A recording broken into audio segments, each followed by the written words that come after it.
pour ces paroles vraiment beaucoup trop, qui me donnent beaucoup trop d'importance, que je ne mérite pas. Je suis très heureux d'être avec vous aujourd'hui, comme j'ai eu la chance dimanche dernier d'assister au culte de Joël à Collioure. Ça m'a déjà donné un petit aperçu de la région, que voilà, moi, je suis maintenant en voisin puisque j'habite en Ariège, donc je suis pas très loin, donc du côté du Mas d'Asile, donc voilà. Écoutez, alors non, je ne vais pas me présenter davantage. Donc, je suis, peut-être juste pour ajouter, j'ai une sorte de double carrière à l'Institut protestant et à l'école des hautes études en sciences sociales, dans laquelle j'ai participé à des équipes d'historiens, de sociologues, avec lesquels on a travaillé à accueillir des doctorants du monde entier autour de l'œuvre de Paul Ricoeur. Et donc, on a créé, avec les archives et la bibliothèque du philosophe, le Fonds Ricoeur, qui est à la faculté protestante de Paris, et qui est donc un peu un trésor, là, vraiment pour tout le monde. Voilà, donc Ricoeur est un de mes auteurs majeurs. J'ai d'autres auteurs majeurs, et j'ai beaucoup travaillé je suis ariégeois, donc j'ai beaucoup travaillé sur Pierre Bayle. J'aime beaucoup Pierre Bayle, qui est un auteur magnifique, passionnant, merveilleux.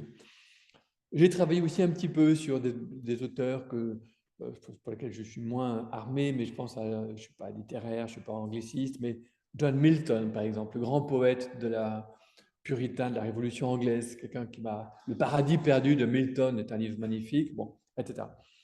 Et puis j'ai travaillé sur Calvin. Alors j'ai travaillé sur Calvin, j'ai envie de dire presque par hasard. C'est un peu étonnant, mais c'est un peu comme vous, beaucoup d'entre vous, vous êtes, je pense, un peu plus ou moins rattachés au réseau des églises réformées, donc des églises calvinistes. Justement, Calvin n'a jamais voulu qu'on dise calviniste, surtout pas, hein, ni Calvin ni les calvinistes. Bon, pourquoi? Justement, c'est assez intéressant. Moi. Et alors, j'ai organisé des colloques avec Normal Sup sur Pierre Bayle. Et celui avec qui j'ai organisé ces colloques, Pierre-François Moreau, qui est un philosophe communiste de très grande stature intellectuelle, un grand spécialiste de Spinoza et de Hobbes, m'a dit, mais Olivier, pourquoi on est dans une faculté, tu accueilles des colloques dans une faculté protestante, pourquoi vous ne faites rien sur Calvin? Calvin est un auteur absolument passionnant. Et donc lui, il avait lu tout Calvin, enfin, il avait lu beaucoup de Calvin, et voilà, ce communiste de Normal Sup, si vous voulez. Bon, il m'a dit, non, mais lis un peu Calvin quand même. Toi, je te regarde un peu chez toi quand même, ce qui s'est passé. Alors du coup, j'ai commencé, c'était à la fin des années 90. Puis après, j'ai rencontré lors d'une émission sur France Culture quelqu'un qui m'a dit, ah, mais j'ai bien aimé votre manière de parler de Calvin. J'avais commencé à travailler. Est-ce que vous pourriez faire un livre sur Calvin? C'était en 2001, 2002. Finalement, le livre, il est sorti en 2009. Parce que Flammarion a trouvé judicieux de publier ça au moment de l'anniversaire, du 500e anniversaire de la naissance de Calvin. C'était une très mauvaise idée parce qu'il y avait trop de choses sur Calvin, donc ce n'était pas du tout le bon moment pour publier ce livre. Bref, en tout cas, j'ai écrit un Jean Calvin chez Flammarion, qui est peut-être le livre que je préfère. De tous les livres que j'ai faits, je ne sais pas s'il est là, mais c'est le livre je crois que c'est le livre que je préfère. J'aime bien l'humiliation, c'est un livre qui a très bien marché. Je viens de faire un petit livre sur la naissance chez Labor Fides, sur qu'est-ce que ça veut dire d'être né? Qu'est-ce que ça nous fait le fait que nous soyons nés? On pourrait ne pas être né, on pourrait exister de toute éternité, ou bien on pourrait exister par parthénogenèse, si j'ose dire. Non, on est né, hein, la naissance. Merci. Et donc voilà, ça c'est le Calvin, ça c'est l'humiliation. Il existe en poche l'humiliation maintenant, et c'est moins cher. Jean Calvin, voilà, ça c'est le livre à partir duquel j'ai préparé la conférence que je vous fais maintenant. Alors, je me suis aperçu que moi, j'ai rencontré Calvin en philosophe. Je suis de formation philosophique, je ne suis pas un théologien. D'abord, je me suis aperçu d'ailleurs que Calvin n'avait jamais fait d'études de théologie. Lui, c'est un juriste. C'est un humaniste d'abord, hein, au sens de toutes les langues, enfin, comme tous les érudits de la Renaissance. Hein, c'est cette culture un peu ample qui passe par la rhétorique, la philosophie, les lettres de l'époque, et le droit. C'était d'abord un grand juriste. Et je me suis aperçu que, en France en tout cas, mais qui est son pays, parce que Calvin, c'est pas un Suisse, c'est pas un Américain, même si Calvin est peut-être le prénom le plus répandu aux États-Unis. C'est d'abord un Français, c'est un Picard. Bon. Eh bien, je me suis aperçu qu'en fait, en France, en philosophie, personne ne parlait de Calvin, et en philosophie politique encore moins. On parle, enfin, la France est obsédée par Machiavel, et ça a des effets jusque chez Macron, hein, qui a travaillé avec Ricoeur, mais qui a beaucoup plus lu Machiavel que Ricoeur, bon, et encore plus que Calvin, bien sûr. Et donc, quand je regarde tous les auteurs de l'âge classique, Hobbes, Rousseau, Milton, Pufendorf, Grotius, Locke, Bayle, Montesquieu, c'est Calvin l'auteur majeur. C'est avec Calvin qu'ils sont en débat et pas tellement avec Machiavel. C'est ça qui est très curieux. C'est l'auteur le plus important de l'époque. Et après, comme il a été mis dans la catégorie théologie, et comme en plus, on lui a donné une très sale réputation, je vais en parler, eh ben, du coup, il a été écarté de la scène intellectuelle, bon, alors que c'est un très grand intellectuel. Par exemple, Machiavel parle du prince, Calvin parle des magistrats. C'est autre chose, le prince et le magistrat. Le prince, on va chercher le pouvoir, on va chercher à accéder au pouvoir et y rester. Le magistrat, c'est quelles sont les responsabilités d'un magistrat. C'est positif. Le magistrat, c'est une figure positive, le prince, c'est une figure négative quand même, machiavélique, comme on dit justement. Donc, comprendre qu'on peut pas seulement résister de l'extérieur aux politiques machiavéliques, mais qu'on peut de l'intérieur orienter positivement le politique, le vivre ensemble, ça c'est Calvin. C'est quelque chose de très important. Deuxième manière d'introduire mon sujet, la Bible. Parce que c'est Bible et politique chez Calvin. La Bible. Avec la Réforme, on a l'invention de l'imprimerie, on a Gutenberg, on a l'irruption de la Bible, traduit en langue vernaculaire partout dans toute l'Europe, allemand bien sûr, mais anglais, français, ça. Et c'est vraiment l'idée même de la Renaissance. On revient aux antiques. On revient. Mais ce qui apparaît avec le texte biblique, avec la découverte, la redécouverte, bon, il faut dire la découverte, parce que le peuple n'avait jamais rencontré ça. Ce n'est pas du tout un Dieu qui est une grande intelligence immobile et hiérarchique, qui était on va dire le Dieu médiéval dans toutes les religions. Hein, bon. Mais dans la Bible, Dieu n'est pas du tout comme ça. C'est un Dieu capricieux, c'est un Dieu qui change la vie. Je vais tous les tuer, puis après, non, finalement, je ne les tue pas. Enfin, bon, c'est un Dieu volonté. Ce n'est pas un Dieu grande intelligence, c'est un Dieu d'abord volonté. Et ça va, un Dieu vivant, un Dieu changeant. On va chez Pascal, par exemple. Hein, c'est pas que le monde protestant, le monde européen a été bouleversé par cette arrivée-là. Et donc, ça pose des problèmes énormes pour la science. Parce que si Dieu peut, à volonté, intervenir pour changer les lois de la nature, c'est la catastrophe. Oui. Ça a des conséquences énormes pour la politique, parce que ça veut dire que le souverain, c'est l'absolutisme, il fait ce qu'il veut, si vous voulez. Ça a des conséquences pour la morale, parce que la morale, jusque-là, c'est le bien préexiste et on veut le bien, tandis que si la volonté préexiste au bien, c'est bien, ce que je veux, c'est bien. Donc, ça peut être une source d'anarchie totale, d'effondrement moral, etc. Voilà, bon.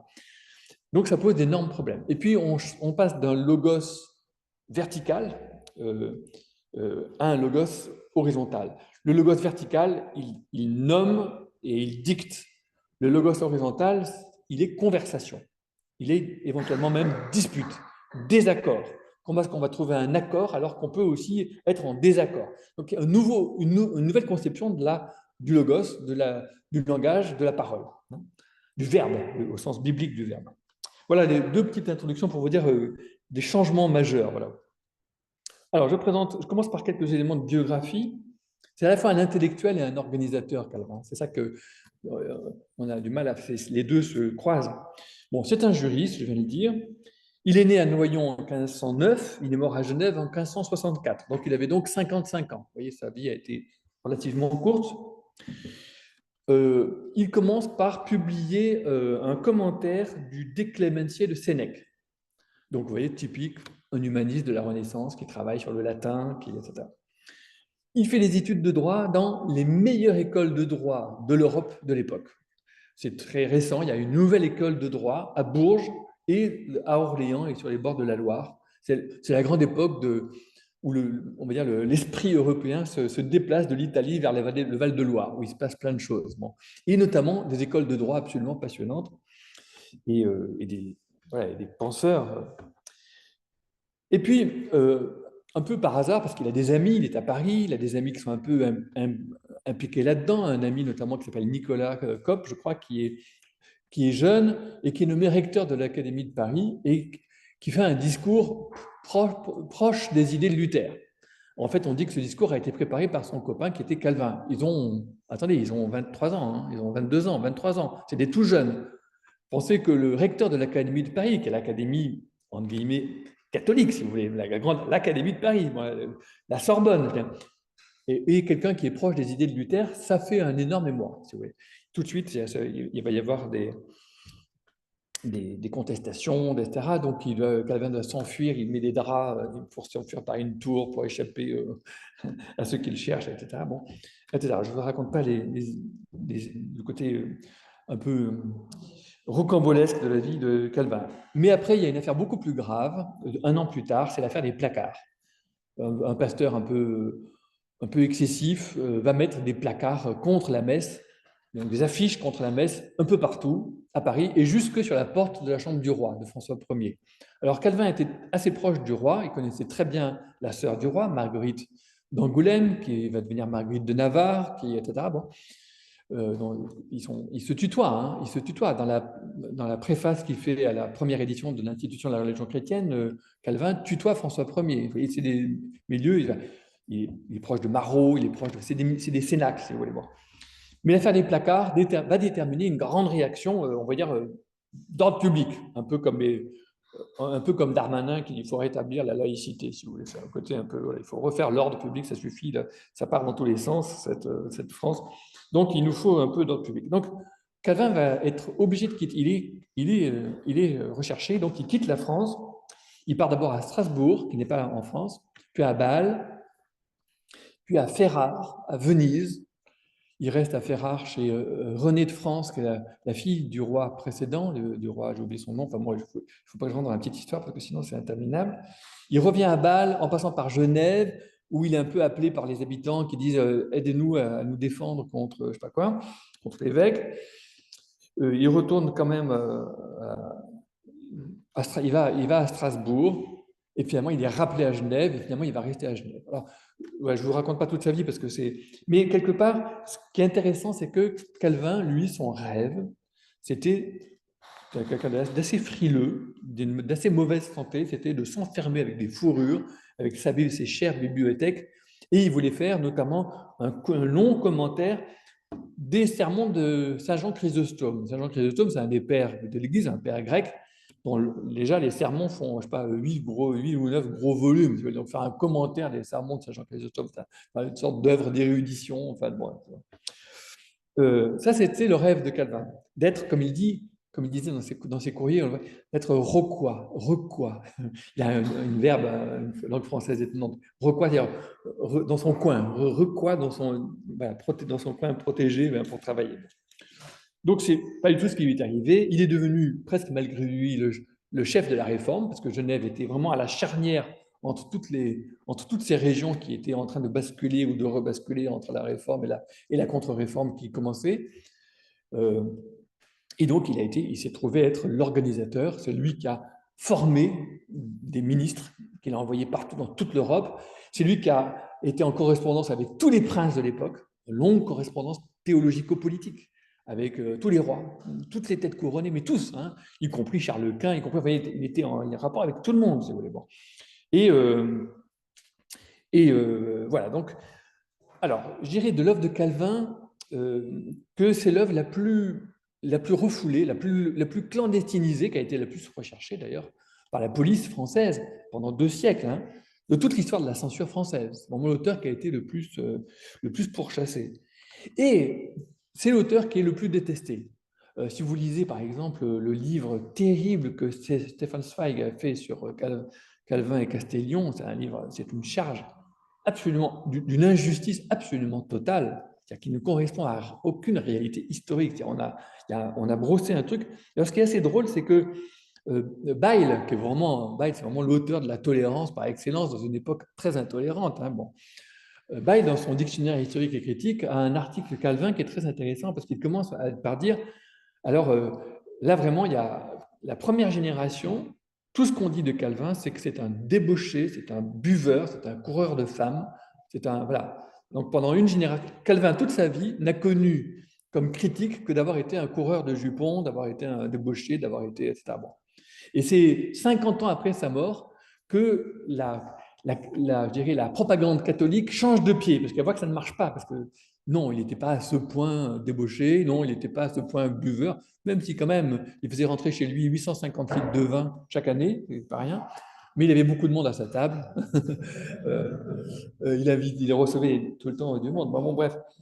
Euh, et puis simplement, il était marié, ce qui, pour les clercs dans la pensée catholique de l'époque, le mariage, ce qu'il faut imaginer, on a oublié le choc qu'était la décision des grands réformateurs, Luther, Calvin, etc., de se défroquer pour Luther, par exemple, et de se marier, et de dire que le mariage, c'était même contre l'avis de Paul, parce que pour Paul, le mariage, c'est juste pour ne pas, c'est moins bien. L'idéal, c'est la chasteté.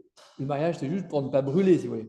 Mais les réformateurs, ils disent pas du tout ça. Ils disent, mais non, c'est ce que Dieu a voulu pour les humains, pour l'homme et la femme. Il veut le couple, c'est bon. Il y a quelque chose de bon. L'homme quittera son père et sa mère et s'attachera à sa femme. C'est quelque chose de fondamental. Bon, les réformateurs mettent le paquet là-dessus. Donc, pour l'époque, c'est un scandale. On a oublié le scandale que c'était, si vous voulez. Tout ce qui s'est passé à ce moment-là. Il y a vraiment un scandale sexuel autour de la réforme qu'on a vraiment, je pense, oublié. Bon.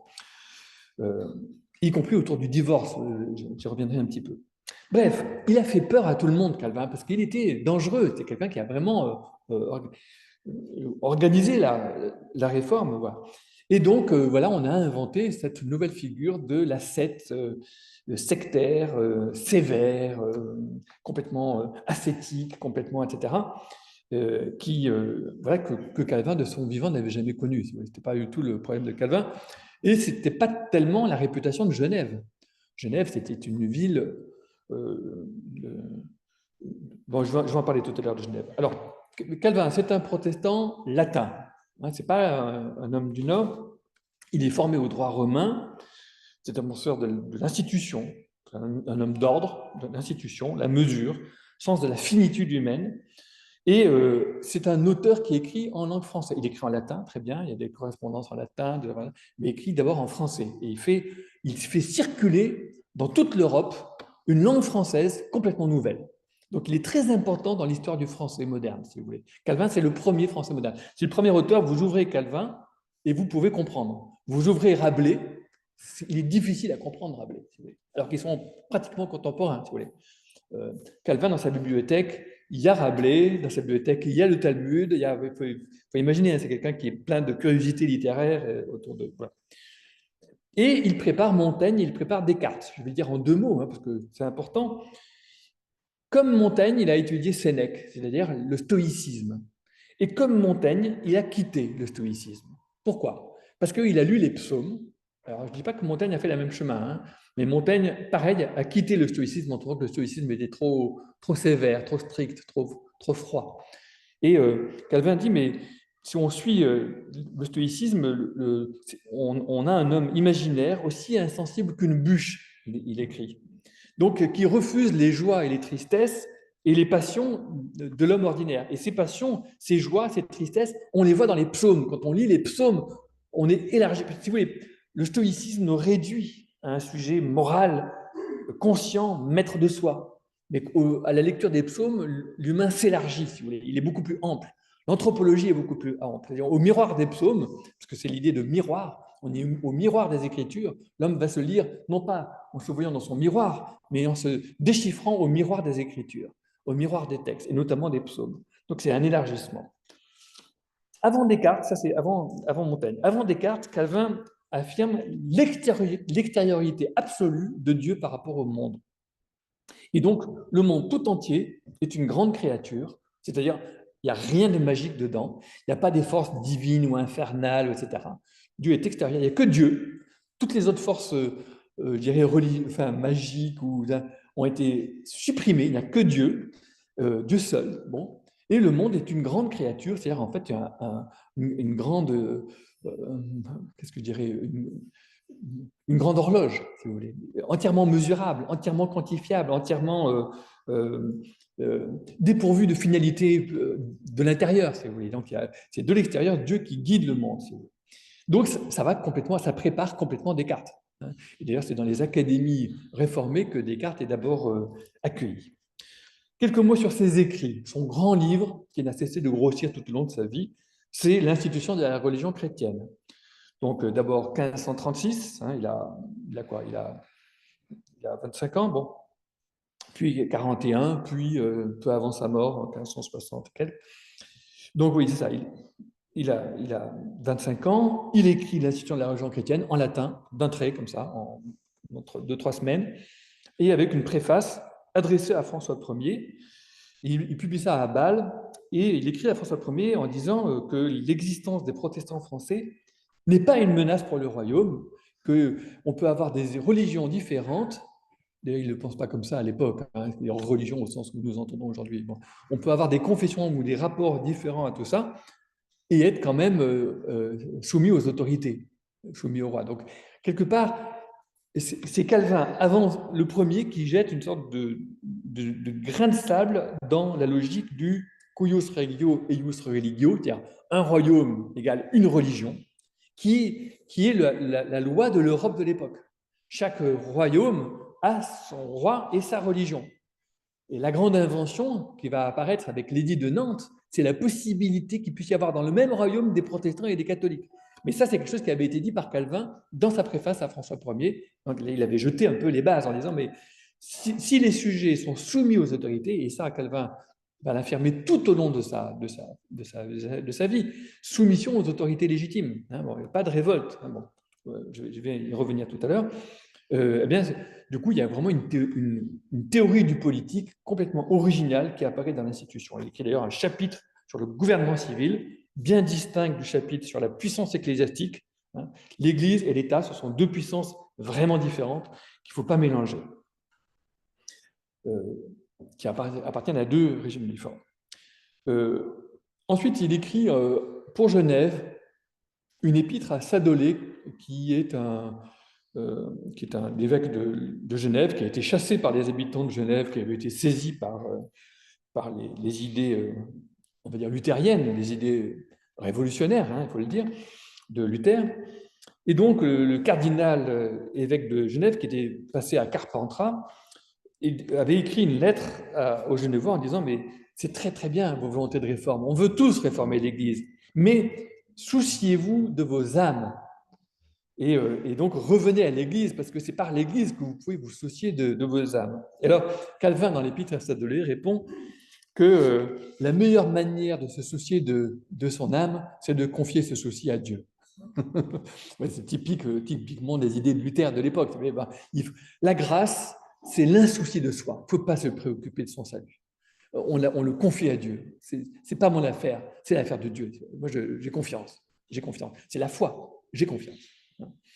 Alors, il faut se vider, dit-il, de tout souci de soi. Se vider de tout souci de soi. Il faut que l'âme soit vide de toute autre cogitation, le cœur purgé de tout autre désir, que toutes les forces soient ensemble appliquées à l'amour de Dieu. Donc, troisième petit texte que je cite, c'est le traité des reliques.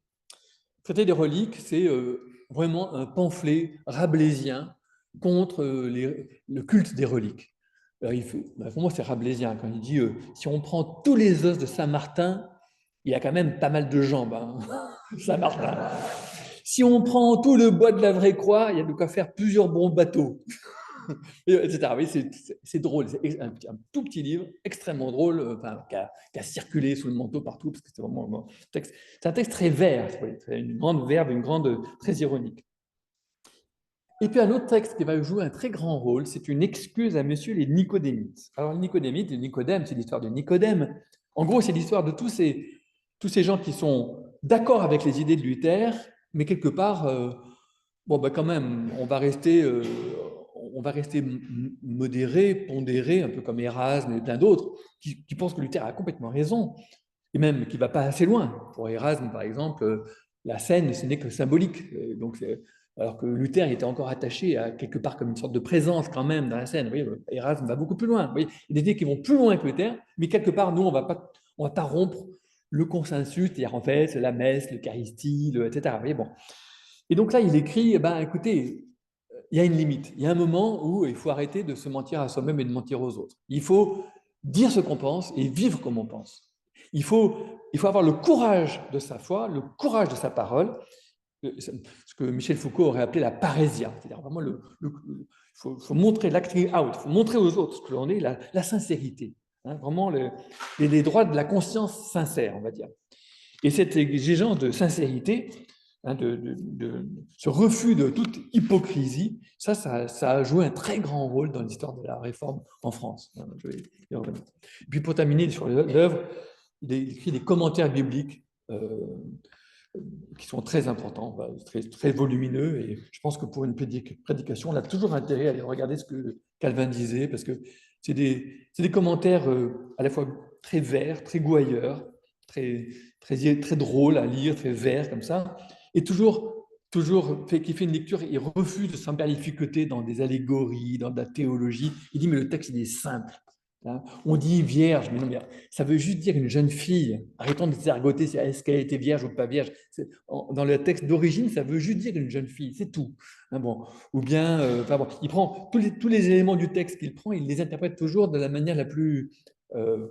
D'abord, c'est un grand analyste littéraire, si vous voulez. Donc, il ne fait pas de la théologie, il ne fait pas faire au texte, dire au texte des choses théoriques. C'est le texte, il dit, il montre ce qu'il dit, quoi, très clair. D'ailleurs, il refuse, dans tous les commentaires qu'il a fait, il refuse de commenter l'Apocalypse. Il faut imaginer que l'époque de Calvin, c'est l'époque de Nostradamus. C'est une époque où tout le monde redoute la fin du monde. Tout le monde dit, bah, ça y est, c'est les temps de la fin, tout est en train de partir en morceaux, c'est la fin du monde, etc. Et Calvin, il refuse de commenter l'Apocalypse. Et en gros, sa prédication, il siffle la fin de la récréation. Nous, on ne sait pas. Tout ça, c'est l'affaire de Dieu. Nous, en attendant, on s'installe, on se réinstalle sur Terre. On va cultiver la terre. Il faut prendre Olivier de Serres, par exemple, en pleine guerre de religion, qui revient installer planter des arbres.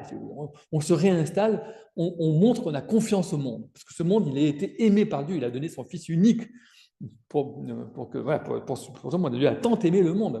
Donc, nous, on s'installe dans ce monde, tranquillement.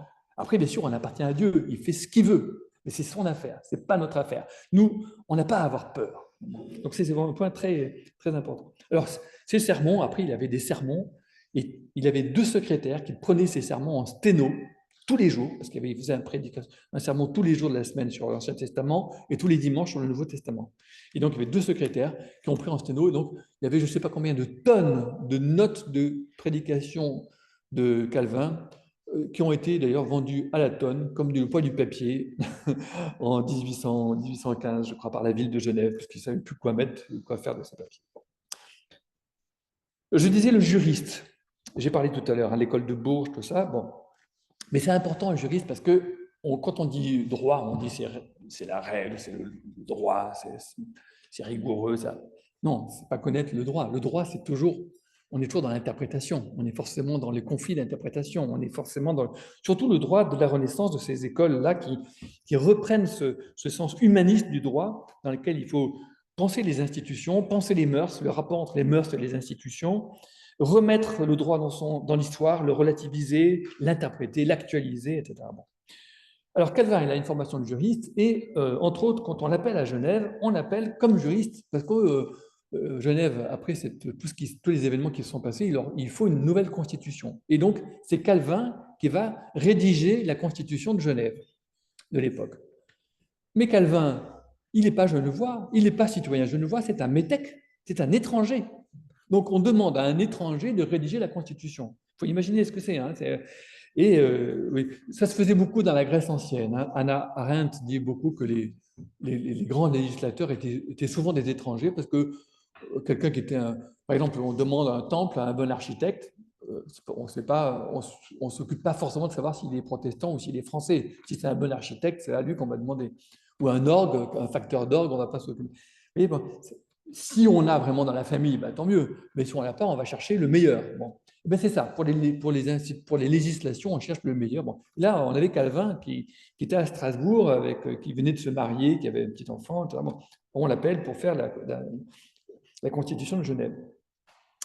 Et donc, il ne va obtenir la citoyenneté genevoise que 2 ou 3 ans avant sa mort, vous voyez. Donc, il est resté un étranger, il est resté un métèque à Genève toute sa vie. Il faut imaginer ça quand même.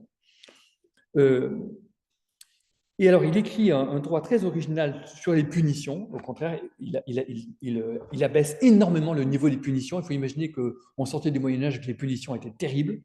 Et donc, Calvin réforme les droits des punitions en baissant énormément les punitions, en supprimant plein de punitions qui lui semblent inutiles, qui ne correspondent plus.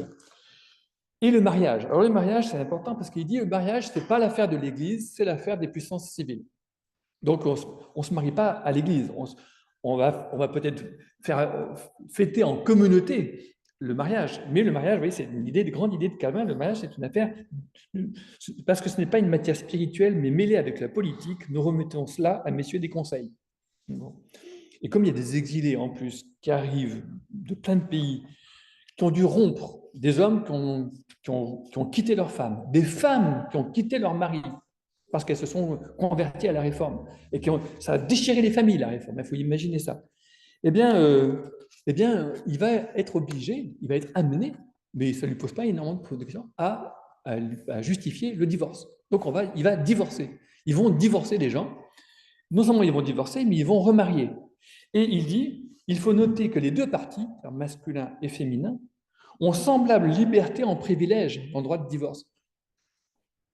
Comme aussi, il y a égale et mutuelle promesse de loyauté et fidélité l'un à l'autre. Donc, la femme a autant le droit de demander le divorce que l'homme. Là, on est chez Calvin en 1550. Hein. Vous imaginez, par rapport à notre époque, et même par rapport au siècle suivant, on a oublié ce qui se passait dans la Genève de Calvin, si vous voulez. Bon. D'abord, la radicalité de l'invention du divorce, qui est très importante parce que l'invention du divorce, c'est l'invention du mariage moderne. En fait, on peut se lier parce qu'on peut se délier, parce qu'on peut divorcer. C'est un nouveau type de lien. C'est un lien qui a à voir avec la nouvelle alliance. On peut rompre une ancienne alliance pour passer une nouvelle alliance. C'est un nouvel imaginaire de l'accord, du pacte, si vous voulez, qui apparaît avec la Bible des réformateurs et notamment de Calvin. Je parle un instant de Genève. C'est vraiment une ville de réfugiés. C'est une ville, il faut imaginer que la ville a été submergée des réfugiés de l'Europe entière. Et donc, c'est des étrangers. Ce n'est pas forcément des rigolos, parce que c'est des gens quand même qui ont brisé leur vie pour leur foi. Donc, ça ne doit pas être des garçons et des filles faciles, si vous voulez. Bon, il faut les reloger, il faut parfois les divorcer, les remarier. Enfin bon, c'est... Et donc, la Genève de l'époque n'est pas du tout une ville glaciaire ou glacée par Calvin. L'imaginaire qu'on a, c'est absurde. C'est une ville, au contraire, c'est une ville volcanique. C'est une ville en état d'éruption, une ville de très grande liberté. C'est la ville où il y a le plus d'éditeurs de toute l'Europe de l'époque. C'est une ville, il y a des éditeurs partout. La grande édition classique de Platon, de Bruno Etienne, c'est l'édition de Genève, qui est la base de nos références. Hein, 200. Le Timée 232E, ça c'est une référence qui a été inventée dans la Genève de cette époque-là. Et aussi ce qu'on sous-estime, c'est une fois on en parlait avec Ricoeur, il me disait, tu sais, quand on voit l'épaisseur des canaux, des canalisations, des dogmes, des institutions qu'il a fallu autrefois, ça veut dire que dedans il y avait une énergie à tout péter. La foi, les questions religieuses avaient une intensité telle qu'il fallait les canaliser. Alors après, quand il n'y a plus aucune énergie, on se dit, mais pourquoi est-ce qu'il y avait besoin de tous ces dogmes et tous ces trucs? C'est juste parce qu'il n'y a plus d'énergie, donc on n'a plus besoin tellement de ces dogmes. Bon, c'est une remarque que je trouve très, très juste. Et puis l'énergie qu'il a fallu pour rompre la grande hiérarchie de servitude de l'ancien monde et pour créer ce qui va devenir le monde moderne, le monde des pactes, le monde des libertés, le monde des nouvelles alliances. Il a fallu une énergie terrible. Tout ça, c'est pas pour dire que Calvin n'est pas un gentillet, hein, je ne dis pas ça du tout, mais voilà, il était face à un défi énorme. Et c'est une aventure collective, c'est une épopée collective, avec tous les pasteurs, mais aussi tous les bourgeois de Genève qui ont porté ça. Vous imaginez la bourgeoisie de Genève qui a été capable de porter ça. Alors maintenant, j'en viens à l'idée organisatrice qui est au cœur de l'institution chrétienne, de la religion chrétienne. Le noyau invariant, c'est il faut aimer Dieu et aimer son prochain. Ça, ce n'est pas pour une élite, ce n'est pas pour des moines, c'est pour tout le monde. Tout le monde doit aimer Dieu de tout son cœur, de toute son âme, etc. Et tout le monde doit traiter son prochain, aimer son prochain comme soi-même, etc. Et donc, c'est l'axe de la justice. Bon. Mais les manières d'aimer Dieu, de l'honorer, de lui rendre culte, etc., ce que Calvin appelle les lois cérémoniales, varient selon les époques et selon les cultures. Et les manières de traiter son prochain, si le cœur de la justice c'est de traiter son prochain comme soi-même, hein, de ne pas faire aux autres ce qu'on ne voudrait pas qu'on nous fasse, ben ça s'interprète dans ce qu'il appelle des lois judiciales qui ne sont pas les mêmes selon les pays et selon les climats. Et il dit, voilà, nous, le cœur, c'est le commandement, le double commandement. Mais après, comment est-ce qu'on interprète? Comment est-ce qu'on interprète dans l'histoire des cultes, dans l'histoire des religions, des lois cérémoniales, ou dans les lois judiciales, les lois des cités, les lois judiciaires, mais aussi législatives, dans les législations, dans les politiques, dans les gouvernements? Eh bien ça varie avec les climats. On va retrouver ça chez Montesquieu, l'idée qu'il y a des climats, qu'il y a une théorie des climats. Donc ça s'interprète. Et donc, voilà, je vous donne juste une citation. Les régimes politiques varient et il ne faudrait pas les comparer sans leurs circonstances. Que nous jetions la vue sur divers pays, certainement nous trouverons que cela ne s'est pas fait sans la providence de Dieu, que certaines régions fussent gouvernées par diverses manières de police. Dieu a voulu qu'il y ait différentes polices. Police, ça veut dire organisation de la cité. Hein. Il y a plusieurs manières. Regardez l'Italie de l'époque, regardez l'Europe de l'époque, elle est politiquement bariolée. Il y a des régimes très différents. Eh ben, s'il y a cette pluralité, ben c'est sans doute que Dieu l'a voulu. C'est un peu comme Babel. Il faut qu'il y ait une pluralité de formes politiques pour que voilà, pour qu'il n'y ait pas un seul qui prétendrait être le bon définitif. Il n'y en a pas un seul qui est voulu par Dieu, qui serait le bon régime, etc. Au contraire, ça c'est très dangereux parce que un régime dit moi je suis le régime voulu par Dieu. Alors là, c'est la guerre, là c'est la fin. Et au contraire, il faut accepter que c'est relatif, c'est interprété, il y a une pluralité, etc. Il continue en disant, car comme les éléments ne se peuvent entretenir sinon par une proportion et température inégales, aussi les polices ne se peuvent pas bien entretenir sinon par certaines inégalités. Il y a des, voilà, il y a des mesures différentes. Donc, il n'y a pas de loi qui serait meilleure, mais selon les conditions et les circonstances du temps. Ensuite, c'est une morale, l'éthique de Calvin, c'est une morale de l'émancipation. Il écrit par exemple, jusqu'à quand on dit qu'il faut nourrir les enfants, c'est l'Église catholique, l'Église romaine, qui dit, ben oui, mais il faut nourrir, c'est un peuple, ce sont des enfants, il faut les nourrir avec des choses enfantines. Il dit, jusqu'à quand abreuveront-ils leurs enfants d'un même lait? Car s'ils ne grandissent jamais jusqu'à supporter quelques légères viandes, il est certain que jamais ils n'ont été nourris de bon lait. Vous voyez, il y a un temps pour le lait, pour les petits-enfants, mais il y a un moment où il faut grandir quand même. Il faut manger de la viande, il faut boire du vin, voilà, on est adulte. On ne peut pas maintenir tout le temps le peuple en état d'enfance, d'enfantillage, avec oui, tu vas être puni, tu vas aller dans les enfers, oui, tu vas être récompensé, tu auras le paradis. Ben, un moment où tout ça, ça suffit. Ça, c'est pour des enfants. Et à un moment, on ne fait pas ça juste pour des récompenses et des punitions, où on n'a pas tout cet imaginaire. Il écrit aussi, quoi, y a-t-il si grand mystère dans la coiffe d'une femme que ce soit un grand crime de sortir en la rue nu-tête? Néanmoins, pour bien se gouverner en ces choses, nous avons à suivre la coutume et les lois du pays où nous vivons. Mais bon, normalement, enfin, c'est très paulinien là pour le coup. Il n'y a rien qui soit pur ou impur en soi. C'est relatif à des cultures différentes, mais bon, adoptons les mœurs du pays où l'on est. Enfin, on ne va pas en faire non plus, enfin, en tout cas, on ne va pas le justifier théologiquement qu'il faut absolument que les femmes aient un chapeau. Enfin, là, il est contre Paul. Vous voyez, bon, ils ont un rapport à Paul, les réformateurs, très ambigu, beaucoup plus qu'on ne croit. Et il faut faire conscience devant Dieu, il ne faut pas faire conscience devant Dieu des choses indifférentes, sinon on n'est jamais en repos, on est tout le temps en superstition, etc. Bon, alors maintenant on rentre dans le vif de la question du théologico-politique avec la Bible. C'est la question du statut des Écritures. Donc, avec l'imprimerie, je disais tout à l'heure, avec Genève qui devient une capitale pour les imprimeurs, etc., il y a un nouveau problème qui apparaît quand on a rompu l'autorité de l'Église et de la tradition, c'est que n'importe qui, la Bible à la main, peut tout contester de l'ordre ecclésial, mais aussi de l'ordre moral et de l'ordre politique. Parce qu'il a dit, oui, mais moi, en la Bible, elle dit que.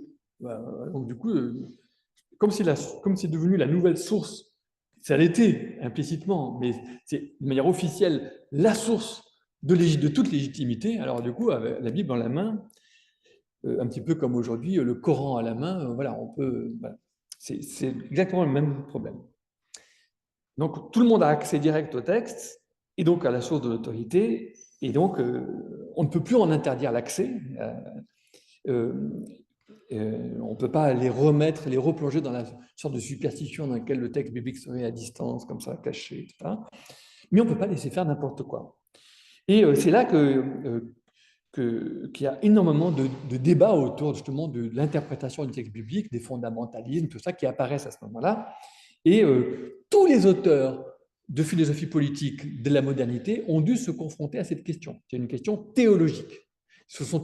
Tous les grands auteurs de la philosophie moderne sont tous aussi des théologiens. Ce qui manque à connaître à nos politiciens d'aujourd'hui, que la théologie, c'est un truc pour les... Vous voyez, bon. Non, c'est très important. Pour Hobbes, pour Spinoza, pour Bayle, pour Rousseau, pour Montesquieu, ils débattent tous de ces questions-là. Alors, je prends juste 3 exemples. Hobbes. Pour Hobbes, le roi, il se caractérise par le fait qu'il a le monopole des armes. Bon, c'est classique, hein, monopole de la violence légitime. Pourquoi est-ce que ça ne suffit pas? Parce que quelqu'un pour qui il s'agit du salut de son âme, mais il se fiche bien de mourir s'il s'agit du salut de son âme. Donc, il faut que le roi, il a cette monopole des armes, il faut aussi qu'il ait le monopole de l'interprétation légitime de la Bible. Voilà ce que Hobbes accorde au souverain, au roi. Donc à l'Église d'Angleterre, à l'Église anglicane. Le roi, la reine, a le monopole, le double monopole de la violence légitime et de l'interprétation légitime de la Bible. C'est vraiment ce qu'on a appelé ensuite l'absolutisme. On est à l'eau. Pour sortir des guerres de religion, il faut une autorité forte, il faut un pouvoir absolu. Non seulement absolu par la force dans le public, mais absolu par la légitimité basée sur la Bible, donc monopole de l'interprétation biblique. Spinoza, lui, il dit la Bible, une grande partie des textes bibliques, c'est des fariboles, c'est des fables, mais il y a un noyau qui est hyper rationnel, qui est très moral, qui est très logique, et c'est ce noyau-là qui va devenir le canon interprétatif de la Bible. Et donc, on va essayer de découper dans la Bible le noyau, c'est séparer le noyau invariant, un peu la même chose qu'on a vu avec Calvin d'ailleurs. Hein, il y a un noyau invariant, aimer Dieu et aimer son prochain, et après le reste, c'est des interprétations. Bon. On peut dire que Spinoza, qui vit dans un pays calviniste, hein, aux Pays-Bas, il a un peu le même genre de geste par rapport au texte biblique.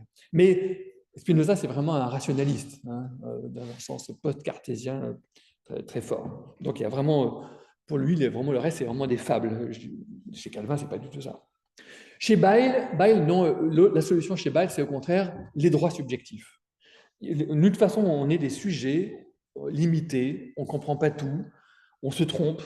Lui-même, il s'est converti au catholicisme, il s'est reconverti au protestantisme. Forcément, il y a des moments où, dans la vie où on s'arrête à quelque chose qui nous semble le mieux, mais on n'est pas sûr que ce soit le mieux, ou on n'est pas sûr que ce soit la vérité. Et donc, la vérité devient subjective, et donc, c'est les droits de la conscience, de ce qu'il appelle la conscience errante. Et il dit les droits de la conscience sont les droits de Dieu même. En fait, quelque part, notre conscience appartient à Dieu, et il y a Dieu seul qui peut la juger. Donc nous, on ne peut pas en juger définitivement, ni le roi, ni les prêtres, ni les pasteurs, etc. Et bon, ça, c'est la solution de Bayle. Bon. Alors, revenons à Calvin. Comment est-ce que Calvin traite cette question? Eh bien, il va commencer par justement instituer cet accès aux Écritures. Il va penser une communauté capable de supporter d'abord du débat, de la discussion. Il y a énormément de disputatio théologiques, exégétiques dans la Genève de son temps. Alors, il y a ça. Refus de la superstition des signes, des sacrements, des textes. Il parle des Écritures. Il dit, je ne veux pas qu'on aille me gazouiller contre ceci, qu'il y ait S syllabes, quelque majesté en clause. J'adore la formule. Je ne veux pas qu'on vienne me gazouiller. Enfin, il vient de dire, bon, les Écritures elles sont interprétées toujours. Elles ont toujours été interprétées. Elles sont elles-mêmes des interprétations. Bon. Et il continue en disant, je ne veux pas qu'on vienne me gazouiller contre ceci, qu'il y ait S syllabes, c'est-à-dire dans les syllabes, une majesté. Les syllabes de la Bible ne sont pas magiques, ne sont pas, il n'y a pas de superstition à avoir derrière les syllabes, il faut les interpréter elles-mêmes. Elles ont été pensées de cette manière-là, donc il ne faut pas en faire un truc magique où il n'y a rien à interpréter, c'est comme ça. Bon, il n'y a pas de majesté enclose S syllabes. Bon. Et donc, il faut respecter les textes dans leur langue d'origine, qui sont diverses. Donc, il faut mobiliser des humanités bibliques, le grec, l'hébreu, l'araméen, peut-être même un peu l'égyptien, etc. Bon. Et il faut former des auditeurs capables de recevoir la parole à travers les Écritures. Et c'est pourquoi Calvin donne une telle importance, non seulement à la formation des ministres de la parole, et donc, l'Académie de Genève envoie chaque année des dizaines de pasteurs formés à l'hébreu, au grec, etc., biblique, enfin, équipés de ces humanités bibliques pour interpréter la Bible. Bon. Mais aussi, il faut former tout le monde. L'école devient obligatoire. Elle devient même gratuite pour les enfants pauvres. Et les vieux qui n'avaient pas été à l'école et qui rechignaient, on les envoie à l'école de force. Retour à l'école. Il faut apprendre à lire, à écrire. Il faut que tout le monde apprenne. Si on veut un peuple capable de résister aux superstitions bibliques, si je bien, il faut un peuple capable de lire et d'écrire. C'est aujourd'hui par rapport à Internet, on se dit que c'est un peu le même genre de problème. Il faudrait que les gens s'équipent de compétences, qu'ils sachent faire avec tout ça. Il y a quelque chose là comme il faut savoir décoder les algorithmes, il faut savoir faire avec ces nouvelles techniques qui nous environnent. Il faut savoir ça. C'est pour ça que Genève devient vraiment une cité-école, on va dire. Une communauté d'interprètes, pas seulement crédules, mais crédibles. Bon, voilà. Et puis, grande méfiance, je vous disais, par rapport. On disait beaucoup autour de lui, disait que Calvin était un nouveau prophète, et n'aimait pas du tout. L'âge des prophètes est clos, l'Apocalypse, vous voyez, bon, il ne faut pas divaguer trop facilement comme ça. Bon. Il fait une interprétation littéraire et éthique. Je disais, je ne vais pas développer trop ça parce que j'ai un peu dit ça tout à l'heure, mais par exemple, je parlais d'une interprétation très pragmatique. C'est toujours une interprétation très pragmatique. Si on dit, qu'est-ce qu'on va en faire? Qu'est-ce qu'on va faire de ce texte? Par exemple, Marthe et Marie. Ah, comment est-ce qu'on va interpréter Marthe et Marie? En général, on a fait des grandes allégories de modes de vie entiers qui se... Voilà. Calvin, il dit non, il y en a juste une qui a changé qui a arrêté ce qu'elle était en train de faire quand Jésus est arrivé, l'autre qui n'a pas arrêté. C'est tout. Juste, voilà, c'est pragmatique. Voilà. Les paraboles, toutes les paraboles sont pragmatiques. En fait, elles sont là pour faire réagir l'auditeur. Elles sont là pour le faire. Qui est mon prochain? Alors, il raconte l'histoire du bon samaritain. Qui a été le prochain de l'homme tombé à terre? C'est pour le faire réagir, c'est pour le faire se déplacer dans une scénette où il comprend que c'est du théâtre pragmatique, si vous voulez, pour faire qu'est-ce que ça nous fait? Qu'est-ce que ça nous fait? Pas qu'est-ce que ça nous fait nous dire intellectuellement, mais qu'est-ce que ça nous fait dans nos vies? En quoi est-ce que ça change nos vies? C'est ça le sujet de Calvin. Donc, bon, voilà. Ou bien, il est très attentif à la diversité des genres littéraires.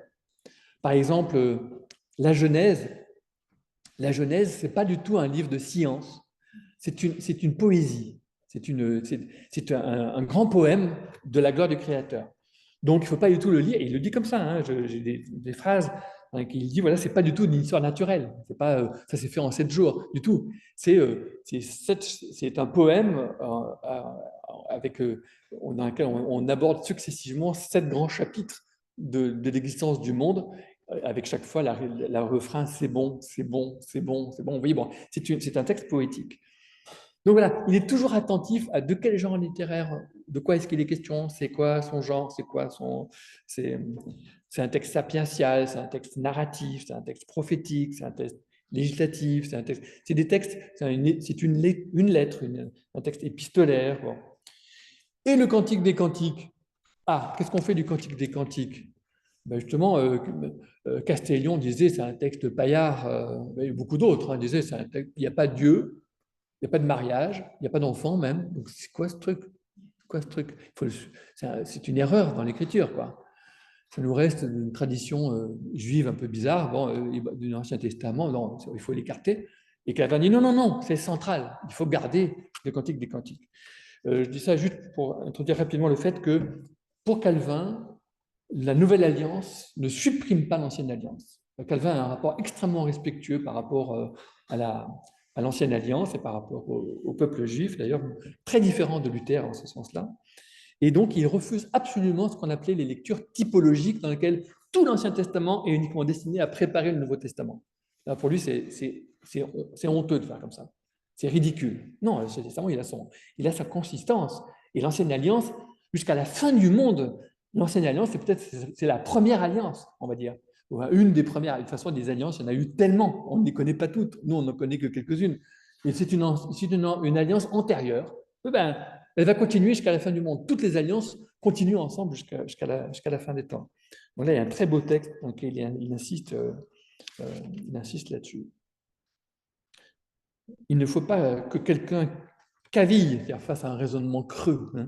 Ici, que les promesses lesquelles Dieu avait anciennement données des évangiles par ses prophètes ont été destinées au seul peuple du Nouveau Testament. Et bon, il va loin, vous voyez, il le dit fortement même.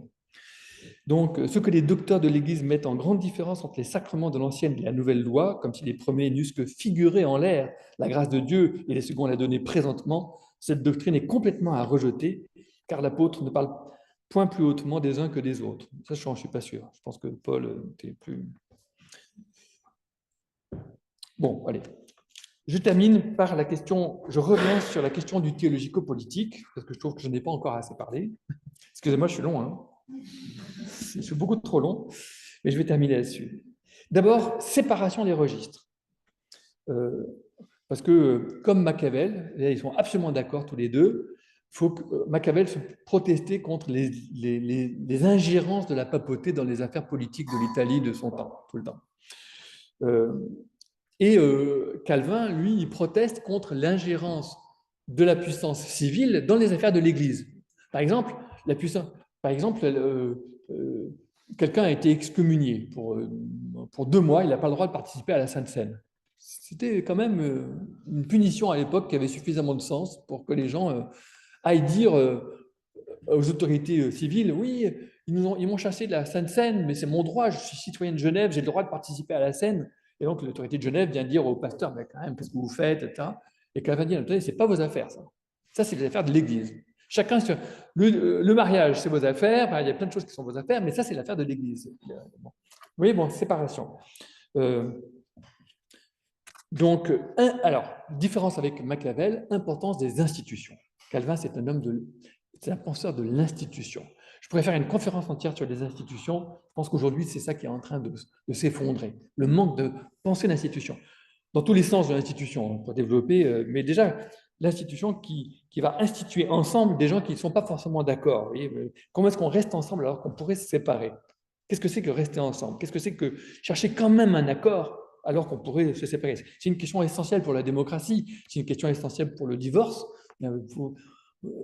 On reste ensemble alors qu'on pourrait se séparer. Comment est-ce qu'on va faire pour rester ensemble alors qu'on pourrait se séparer? C'est une question conjugale, c'est une question démocratique, c'est une question ecclésiastique. Ça touche toutes les grandes institutions et c'est du coup une réinvention de l'institution sur cette base-là. Et vous voyez, Luther a une conception assez pessimiste du politique. L'État est là uniquement pour entraver le mal, pour qu'on fasse un peu moins mal, juste pour maintenir l'ordre en attendant le grand salut final. Calvin, non, il dit non, le magistrat, il est là pour le bien. D'ailleurs, l'apôtre Paul le dit que c'est pour le bien. Il est ordonné par Dieu pour ton bien. J'ai oublié la formule exacte de l'épître aux Romains. Donc, il faut penser la légitimité des autorités, la légitimité des pouvoirs publics et la communauté politique. C'est une communauté dans laquelle c'est pas seulement pour entraver les méchants, mais c'est vraiment pour chercher le bien. A été ordonné par Dieu pour le bien et profit du genre humain. Et la visée d'un interdit comme tu ne tueras pas est positivement invertie. Donc, tu ne tueras pas, ça veut dire que nous aidions à conserver la vie de notre prochain par tout moyen qu'il nous sera possible. Vous voyez, c'est pas seulement tu ne tueras pas, on le retourne positivement dans l'amour du prochain. Et il nous faut confesser ce qui s'ensuit, c'est qu'en tant que l'homme est de nature, l'homme c'est la femme aussi, hein, bon, l'humain est de nature compagnable, j'aime bien le mot compagnable, il est sociable, l'homme est un être sociable qui a besoin de société. Il est aussi enclin d'une affection naturelle à entretenir et conserver les sociétés. Par suite, nous voyons qu'il y a quelques cogitations générales d'une honnêteté et ordre civil imprimées en l'entendement de tous les hommes. Tous les humains ont quelque part en eux ce foyer. Vous voyez, on a toujours une idée de Calvin, il est très pessimiste sur la nature humaine, on ne veut que le mal. Mais vous voyez, pas du tout, là, il y a cette dimension sociale. Bon. Mais il n'empêche qu'on a besoin de l'ordre public et des autorités. Et alors là, Calvin, c'est un homme d'ordre, il a vu les dégâts de la guerre des paysans, de la révolte des paysans anabaptistes, Müntzer, etc., en Allemagne, avec Luther. Donc, il faut absolument empêcher ça. Donc, il écrit à Coligny, à Condé, au roi de Navarre, au duc de Soubise, au roi d'Écosse, à tout le monde. C'est respect du, alors pour la France, respect du roi et pas de sédition. Et donc, sinon, les magistrats sont constitués protecteurs et conservateurs de la tranquillité, honnêteté, innocence et modestie publique. Et ils se doivent employer à maintenir le salut et la paix commune à tous. Vous voyez, bon, c'est toutes ces paroles qui disent l'ordre. Mais il y a une exception de désobéissance chez Calvin. C'est ça qui va créer, je dirais, l'originalité de tous les pays calvinistes qui ont été peu ou prou touchés par le calvinisme. Je vous donne la citation entière. Mais en l'obéissance que nous avons enseigné être due au supérieur, il doit toujours y avoir une exception, ou plutôt une règle, qui est à garder devant toute chose, c'est que telle obéissance ne nous détourne pas de l'obéissance de celui sous la volonté duquel il est raisonnable que tous les désirs des rois se contiennent, et que tous leurs commandements cèdent à son ordonnance, et que toute leur hautesse soit humiliée et abaissée sous sa majesté. Et bon, oui, il faut obéir au roi, soumission aux autorités, mais il ne faut pas que ça nous amène à désobéir à Dieu. Il y a l'obéissance à Dieu. Alors là, oui, mais à ce moment-là, comment est-ce qu'on peut tenir ensemble les deux choses, vous voyez? Donc il y a la règle et puis l'exception qui est quand même une règle, vous voyez, une autre règle. Bon. Donc c'est une sorte de règle supérieure. Il y a le souverain, oui, mais il y a l'autre souverain qui est plus souverain en fait, qui va limiter le pouvoir du souverain. C'est important pour penser l'Église confessante, hein, par exemple. L'Église confessante, c'est une Église touchée par les idées de Bonhoeffer, de Karl Barth, etc., dans lesquelles, quelque part, il y a un seul Seigneur. Et donc, le Führer ne peut pas être le Seigneur absolu. Et il faut mettre une limite aux prétentions absolues du Führer. Vous voyez, donc ça a des conséquences énormes. Donc, limite à l'État, limite à la toute-puissance absolutiste de l'État, Louis XIV, etc. Bon. Et du coup, il y a un problème de désobéissance. Mais il faut comprendre que là aussi, c'est la Bible. La Bible, elle commence par quoi? Elle commence par l'histoire d'une désobéissance. En fait, le message initial de l'histoire d'Adam et Ève, c'est pour pouvoir obéir, il faut pouvoir désobéir. Si on n'a jamais pu désobéir, ben on n'a jamais pu obéir. Si vous voyez. Obéir, on obéit librement, on obéit de soi-même. Sinon, ça n'a pas de sens. Être forcé, être malgré soi dans l'obéissance. Bon. Donc, c'est pour ça que je vous dis, la Bible, dans toutes ces directions, la Bible va reposer la question du politique de manière tout à fait nouvelle. Et alors, l'alternative pour les protestants français, je ne sais pas s'il y avait une communauté ici en 1560 à Perpignan, et les églises qui étaient en train de se dresser partout, mais partout où elles se dressaient, c'était la panique autour d'elles, parce qu'il faut penser que ces gens qui étaient touchés par les idées de l'évangile luthérien, disons, eh bien, ils étaient insouciants de la grâce. Donc, ils n'étaient plus dans les angoisses, dans les superstitions qui étaient, je dirais, le signe de l'époque. Tout le monde avait peur de la damnation, etc. Bon. Et donc, ces gens qui étaient insouciants, ils avaient dû faire un pacte avec le diable. Ce n'était pas possible. Et en plus, ils n'obéissaient à aucune des obligations rituelles, des processions rituelles autour de la Vierge, autour des saints, etc., autour des reliques. Ils avaient laissé tomber tout ça, mais c'était diabolique. C'était diabolique. Ils étaient perçus comme étant diaboliques. Donc, il fallait les supprimer. Donc, que fait Calvin face à tous ceux qui ont comme alternative soit de mourir, de partir au bûcher, comme tant d'autres, soit de se révolter, de prendre des armes, ce qui est une grande tentation au moment des débuts des guerres de religion. Calvin, il ne cesse d'envoyer des lettres à tout le monde en disant « Si vous ne pouvez pas faire autrement, qu'est-ce que vous faites? Vous partez. Partez. Allez ailleurs. Quittez votre pays. Allez ailleurs. Allez n'importe où dans le monde. Là où vous trouverez un abri, venez chez nous à Genève, allez ailleurs, allez partout où vous pouvez trouver. Et ça a été le mot d'ordre général d'une nouvelle conception du politique dans laquelle, justement, on peut partir et créer, ça va avec la figure de l'Exode, le texte biblique de l'Exode, avec Moïse. On peut aller ailleurs et, en peuple, aller créer une nouvelle société ailleurs. Bon, alors bien sûr, le nouveau problème, c'est les colonies, les grandes colonies protestantes en Afrique du Sud, notamment, mais en Amérique, bien sûr. Philadelphie, c'est des Quakers, hein, une grande communauté pleine d'utopie, pleine de bonne volonté. Ils se marient avec les Indiens, ils font ça. Mais voilà, il n'empêche que c'est de la colonie, c'est de la colonisation. Mais voilà, ça, c'est ça qu'il faut comprendre. C'est que c'est parti, comme toutes les choses terribles, ça part toujours d'un très bon sentiment, si vous voulez. Donc, il y a une nouvelle géopolitique qui apparaît, qui n'est plus territoriale, avec des royaumes, elle est océanique. Le monde calviniste, même depuis la petite Genève, qui est au milieu des terres, c'est un monde océanique. Toutes les puissances calvinistes vont être des puissances océaniques. Donc, l'Angleterre, qui est calviniste, l'Angleterre d'Élisabeth Ier, elle est calviniste, les Pays-Bas, etc., c'est des puissances. Et même la France protestante, de la façade atlantique, La Rochelle, etc., c'est voilà, et le grand combat, là, Saint-Barthélemy, les répressions après jusqu'à la révocation de l'île Nantes, c'est justement une France terrestre, royale, qui chasse la France océanique, on va dire, hein, bon, la France maritime, la France des façades maritimes.